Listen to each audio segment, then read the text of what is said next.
irrespective of which party do I belong, this is really a most unfortunate and a shocking incident, as you have rightly put.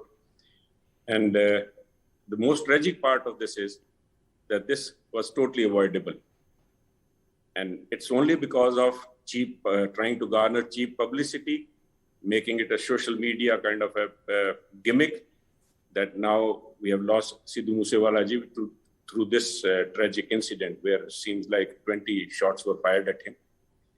And I think the rest of your panelists have already spoken on the issues, but one thing which really stands out is that by publishing the list of people whose security had been withdrawn, makes it a clear-cut case of criminal connivance and criminal negligence on top of that. Both these issues, I think they need to be looked into through a judicial inquiry, and I hope, for the sake of democracy, for the sake, irrespective of the party affiliations, on a non-partisan manner, I would say that the Chief Minister himself should order a judicial inquiry from a sitting or a retired High Court judge, and this should be established who ordered withdrawal of the security, whether the due process of assessing threat perception was followed or not, whether it was done just to get some kind of publicity in view of the forthcoming Himachal Pradesh elections or to divert people's attention in Punjab. There are many questions.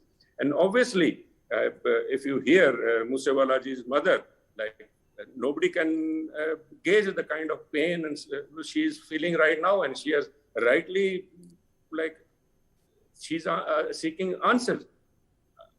Aam Aadmi Party and the Chief Minister himself, I think, will have to be held accountable for this. Right. They should come clear answers. Sunil Jakhar, you raised the important point on the basis of which the VIP security cover was stripped off, not just of Sidhu Moosewala, but of more than 400 other VIPs and VVIPs in the state of Punjab. Now, many are calling this an act of political vendetta. As a seasoned politician yourself, I mean, there are several questions that are asked on the basis of which this cover is granted in the first place. A lot of times it's done as a manner of appeasement, as a sign of political favoritism. And, in this case, of course, questions being asked on what basis it was withdrawn. Is there really a mechanism by which an accurate and true assessment of, threat assessment is actually carried out before security cover is given or withdrawn? Does that actually happen in reality? I hope so, for the sake of security of this country and for the sake of a sensitive state like Punjab, that our administrative machinery and the law enforcement agencies are doing the job they are supposed to do. But leave that aside.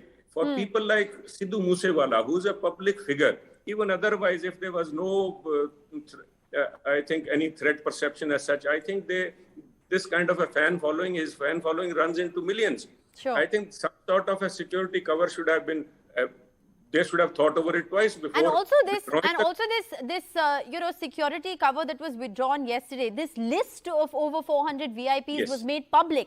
I mean, that's also an important question. Exactly, that's what I'm saying, criminal connivance. You are virtually giving an out list of people who are now vulnerable, who are open to any kind of attack. And I think those people must have been waiting for such a chance. They have given it to them on a platter. And what is more shocking is, at the time, about a week or 10 days back, Bhagwant Mann ji had gone to meet Honorable Home Minister Amit Shah ji and asked for additional security forces to be deployed in Punjab in view of the deteriorating law and order situation.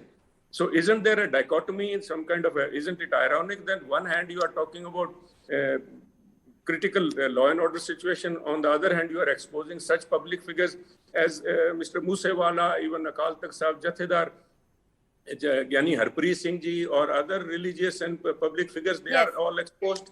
These are the questions. Why a judicial inquiry should be instituted and time-bound manner so that these things are not repeated again.